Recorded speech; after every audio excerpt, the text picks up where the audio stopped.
This is WFYI News Now.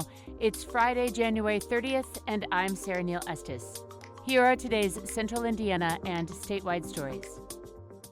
A bill at the State House would allow Indiana National Guard military police to make arrests and conduct searches when activated by the governor. The governor already has broad powers over when to deploy the National Guard in the state. The bill would expand those policing powers. Democrats worry that could lead to scenarios like those seen recently in Minneapolis. Republicans and National Guard leaders support the bill, saying it is another tool in the toolbox for responding to a crisis. The Indiana Hospital Association released a report warning many of the state's hospitals are financially vulnerable. As Ben Thorpe reports, officials say 45% of Indiana's hospitals are operating at a loss.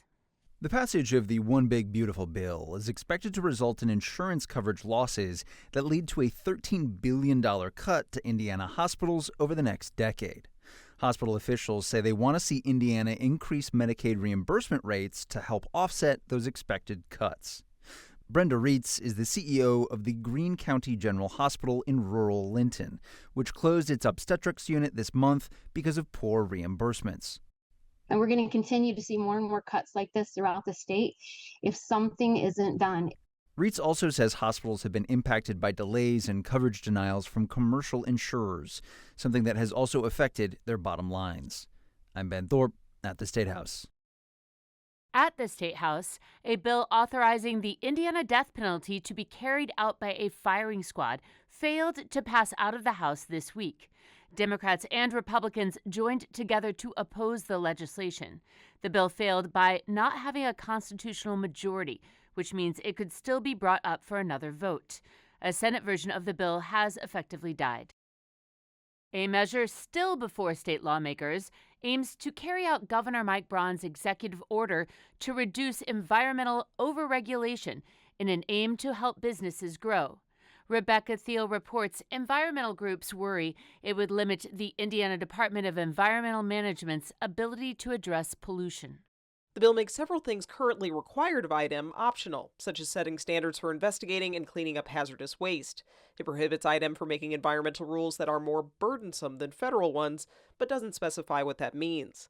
The bill also limits IDEM's ability to review permits for nuclear power plants at a time when lawmakers are encouraging small reactors to be built in the state. David Van Gilder with the Hoosier Environmental Council says the bill shows the governor is not listening to his constituents. When IDEM asked for public comment on the governor's executive orders this year, the response was overwhelmingly in favor of continued and even strengthened protections. Van Gilder says the vague language in the bill could also open it up to lawsuits if it becomes law. I'm Rebecca Thiel in Bloomington. And in our final story today, Indianapolis Public Schools faces its largest enrollment decline in years. Eric Weddle has more with reporting from our partner, Chalkbeat Indiana. New data shows IPS enrollment dropped by 6% this school year. That's a loss of nearly 1,300 students, the largest dip since the height of the pandemic. Independent charter schools also saw enrollment fall by about 3%. The biggest losses happened in IPS high schools, where the number of ninth graders alone dropped by 20%. Experts say the decline is part of a national trend caused by lower birth rates and stricter immigration policies.